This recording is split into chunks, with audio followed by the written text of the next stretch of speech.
Welcome to you all to this video, where I am thrilled to talk to you about acceptance and commitment therapy, or as we like to call it, ACT. Now, I know some of you may be thinking, oh great, another therapy acronym. What's so special about this one? Well, let me tell you, ACT is not your run-of-the-mill therapy. It's not about blaming your childhood or getting in touch with your feelings. Instead, it's about making choices that align with your values and living a fulfilling life. But before we start, we need to go over some basics. The Hexaflex model represents the 6 core processes of psychological flexibility, including acceptance, cognitive diffusion, being present, self as context, values, and committed action. By focusing on these processes, ACT helps individuals develop greater psychological flexibility and move towards a more meaningful and fulfilling life. So, what's the key to ACT? It's all about making choices. And not just any choices, but choices that align with your values. You see, values are like a compass that guides us through life. They're not the same as goals or ambitions, but rather they're guiding principles that help us make decisions that are meaningful and purposeful. But here's the catch, making choices that align with our values isn't always easy. It can be downright tricky. Take, for example, exercise. Many of us value our health and well-being, but when it comes to going to the gym or running, we often find ourselves making excuses. I'm too tired or I'll do it tomorrow become our go-to responses. So, how can we make choices that align with our values even when it's hard? That's where the acceptance part of ACT comes in.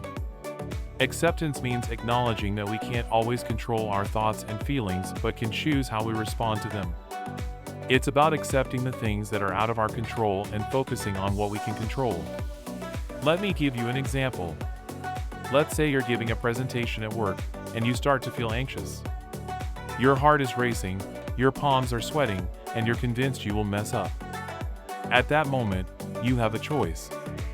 You can try to push away those feelings and tell yourself to calm down, or you can accept them and acknowledge that it's normal to feel nervous in a situation like this.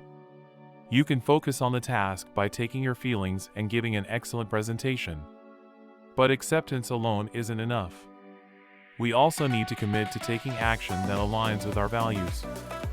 That's where the commitment part of ACT comes in. Commitment means taking action even when it's difficult or uncomfortable. It means facing our fears and doing what's important to us. Let's go back to the exercise example. You've accepted that you often make excuses for not working out but are committed to living a healthy lifestyle. So, you plan to go to the gym 3 times a week, even when you don't feel like it. You commit to taking action that aligns with your values. Now, I know what you're thinking. Okay, that all sounds great in theory, but how do I put it into practice?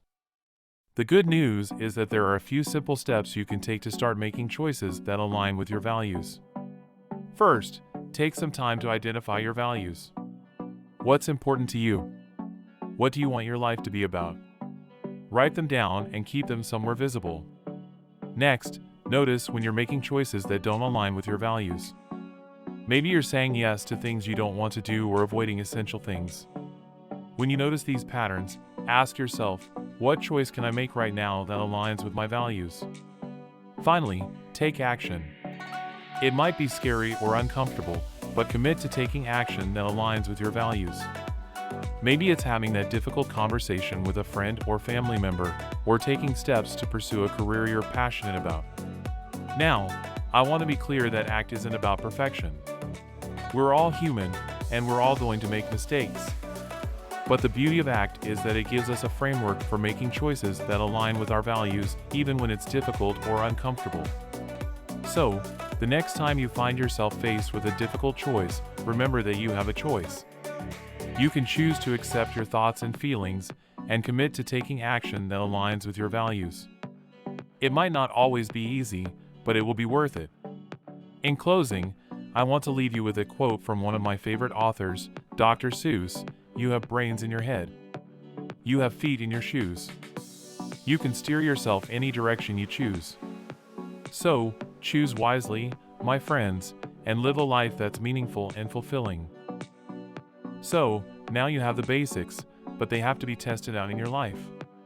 Be aware of the next situation where you stand at a crossroads, big or small, and check your choice options against your values. You might very well find that you start choosing differently and that the difference leads to better choices for you. Thank you for watching, and don't forget to like and subscribe.